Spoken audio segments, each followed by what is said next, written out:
It looks dry in here now, but on New Year's Day, this gym was flooded.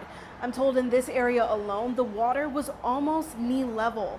But with the help of the community, they were able to get it all cleaned up before classes the next day. The water came all the way up to about this line here.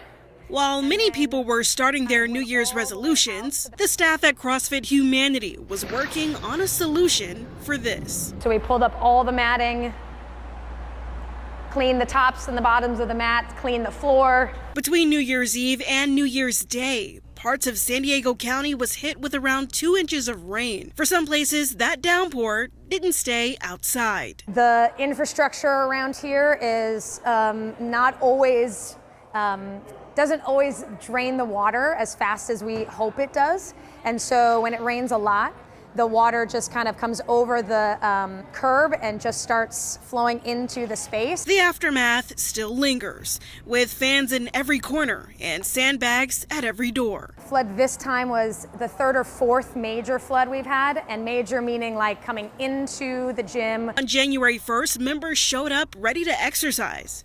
Instead, they did a different kind of workout. We had about 15 or 20 members come in through, drudging through the water and through the rain to come in and clean mats and dry them out and move equipment. While the gym is going to eventually need new matting, which could cost up to $40,000, Stephanie says the support from their members was priceless. We just really appreciate how much everybody cares about this space and this community and making sure that we're able to be here together, continuing on, even with a flood. Yasmin Ludi, ABC 10 News.